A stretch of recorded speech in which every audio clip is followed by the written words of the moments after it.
Welcome back. As a continuation of the previous video that dealt with the cyclic nature of planning, next steps, this video explains the process of planning with examples. At the end of this video, you will be able to understand the 3 steps in planning next step, namely long-term, medium-term and short-term.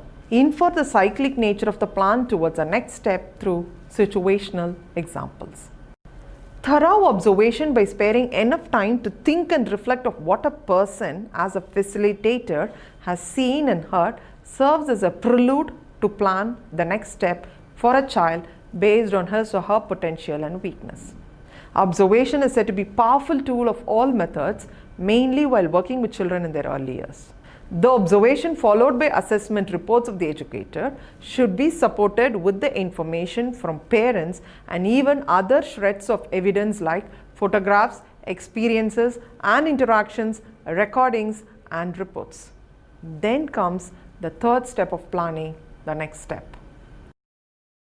To plan the next step, 3 types of planning are involved as followed in the planning of curriculum in the beginning. The 3 types of planning for the next step also include long-term, medium-term and short-term. Now for long-term planning. The events that are planned for a year is called long-term planning in an ECCE center. The planning of the event should be in such a way that rhythm is provided to the facilitator with greater predictability of what should be done with needed and appropriate variance and flexibility.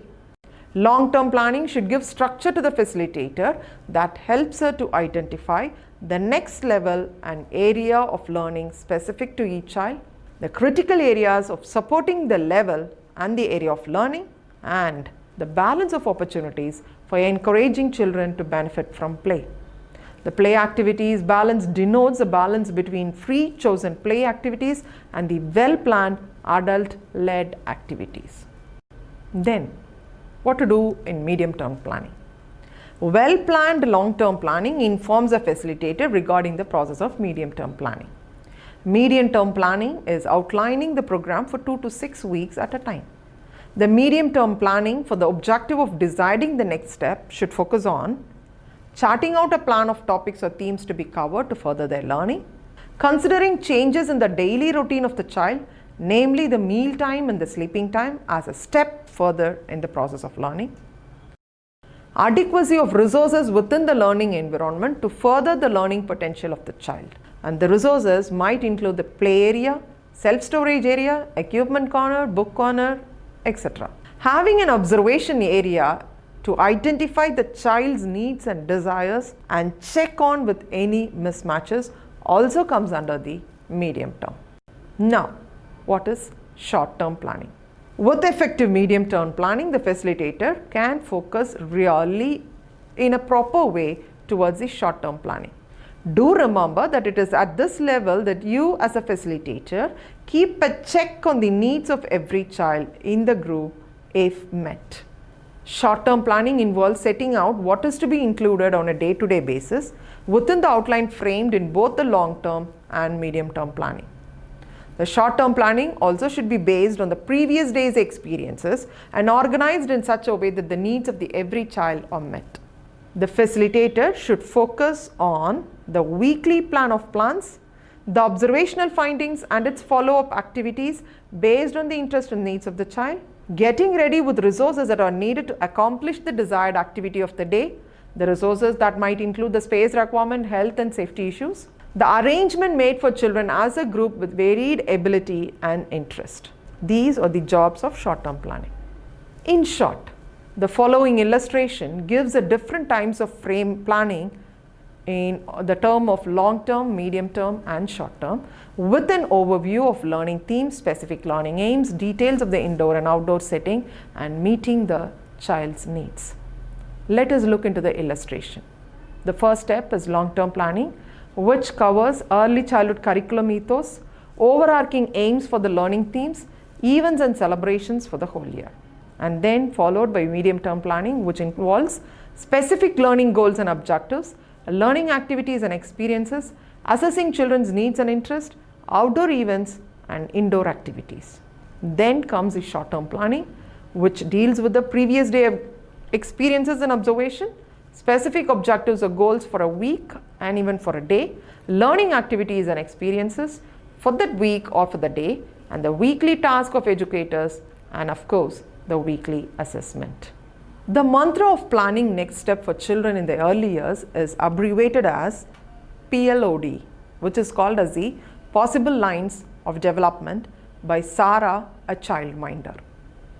This PLOD is about individual planning, focusing on developmentally appropriate, need-relevant and interest-based activities.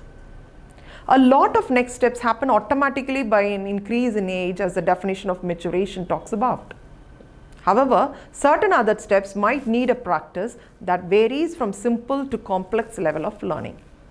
Let us understand the process of planning for next step with a few examples. Now consider the situation A.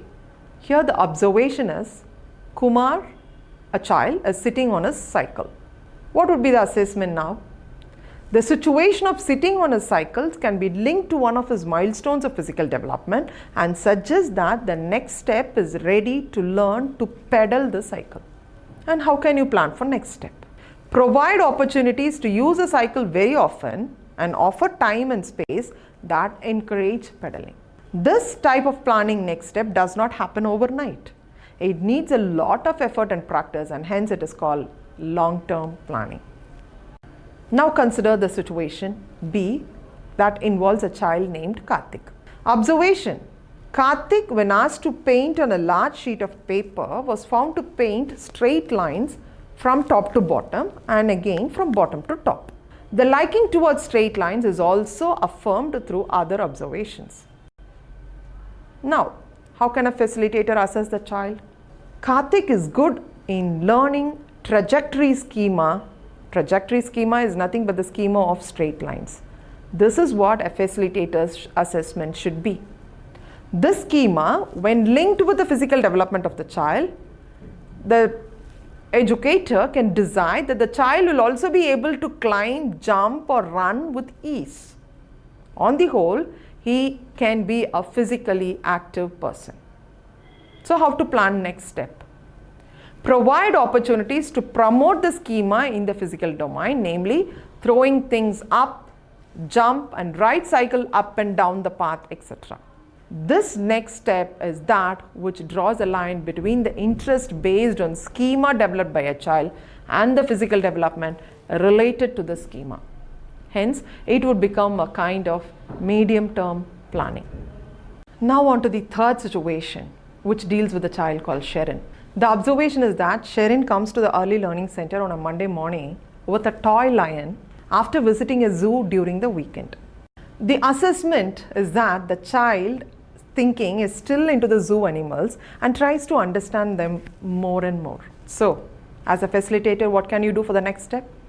Provide opportunities and exposure to the knowledge development on animals, like identifying animal masks, different noises they make, etc. The situation is that which deals with the immediate interest of the child, and the facilitator using this opportunity to provoke and learn based on this interest, and hence it is called short-term planning.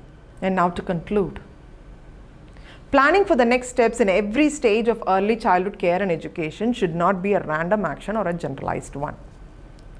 The reasons for deciding further steps should be very clear to the educator. Moreover, the educator should have recorded the reasons in the child's individual records or the general documenting registers of the center. As a whole, the outcome of deciding further step should have a vision of supporting the child's holistic development. Thank you.